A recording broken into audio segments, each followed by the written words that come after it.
আসসালামু আলাইকুম রহমতুল্লাহি ওয়া বারাকাতুহু। সবাই কেমন আছেন?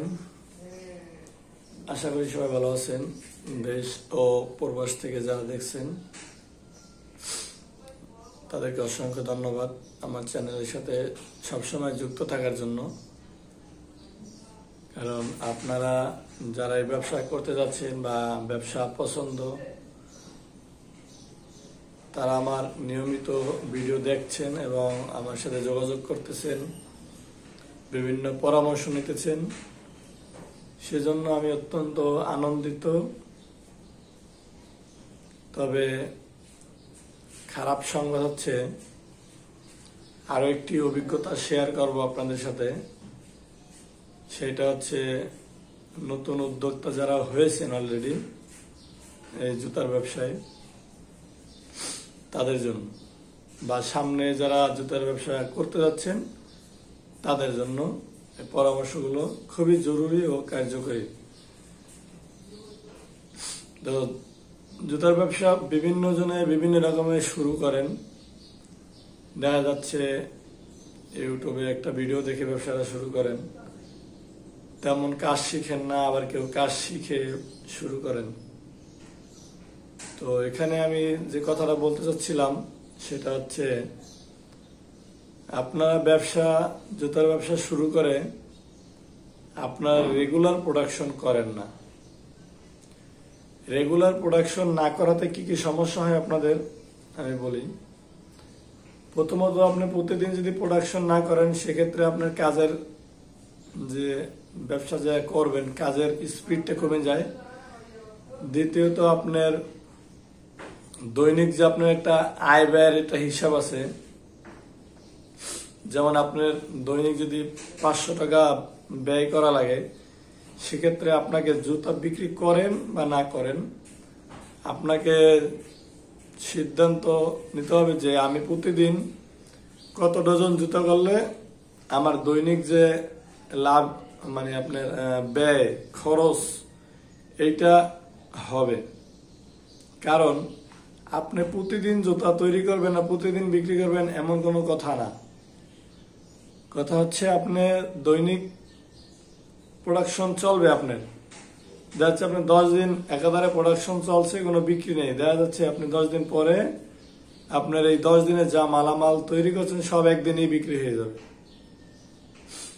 কারণ এটার বাস্তব উদাহরণ আমি নিজে।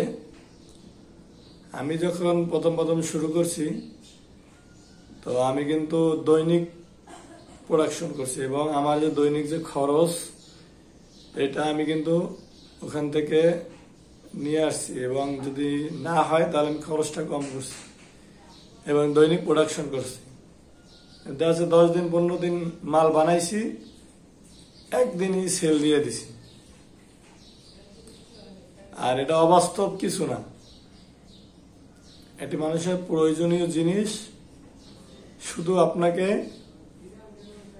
উপস্থাপন করতে হবে, এগুলো মানুষের কাছে নিয়ে যেতে হবে। যে ব্যবসায়ীরা, দোকানদার বাইরে ব্যবসা করতেছেন, ওনারা আপনাদের দিক তাকিয়ে আছে। আপনারা কারখানাদার, আপনারা জুতা তৈরি করবেন, তাদের কাছে নিয়ে যাবেন, রিজনেবল প্রাইস দিলে অবশ্যই তারা নেবে। আর বিক্রি যারা জুতা করতে পারেন না তাদের সমস্যার কথা আমি বলি, অভিজ্ঞতা থেকে বলি। সমস্যা হচ্ছে আপনারা কম দামে, আসলে এই কম দাম বেশি দাম, মানে যেই দামে যেই জিনিসটা পাওয়ার কথা আপনি সেই জিনিসটা সেই দামে কিনতে পারতেছেন না, সোজা হিসাব। এই জন্য আপনাদের এই জুতাগুলো তৈরি করে আপনারা দেখা যাচ্ছে যে শুরুতেই বড় ধরনের একটা ধাক্কা খান। এই ধাক্কাটা সামাল দিতে যেয়ে অনেকেই ব্যবসা থেকে জড়ে যাচ্ছেন।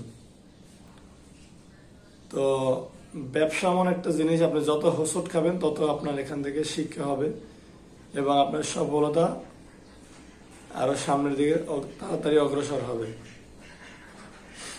একজন সফল ব্যবসায়ী, তার জীবনে অনেক দুঃখ কষ্ট বেদনা এই জিনিসগুলো থাকবে।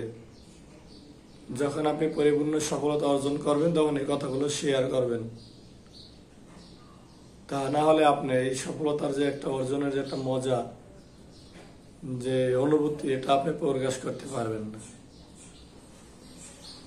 তো আমার যে মূল যে আজকে বিষয়টা ছিল সেটা হচ্ছে যারা জুতা ব্যবসা শুরু করতেছেন বা শুরু করতে যাচ্ছেন বা অলরেডি শুরু করে আছেন, তাদের সমস্যা ওইখানেই আপনার দৈনিক প্রোডাকশন করেন না। আপনার দৈনিক যদি 500 টাকা খরচ থাকে, তাহলে আপনার চিন্তা করতে হবে যে আপনি এক ডজন জুতা বিক্রি করলে কয় টাকা আপনি লাভ করতে পারবেন, এবং ওই প্রোডাকশনটা দৈনিক আপনার চালু রাখতে হবে। ঠিক আছে? তো এই জিনিসগুলো আপনারা মাথায় রাখবেন, ইনশাল্লাহ আশা করি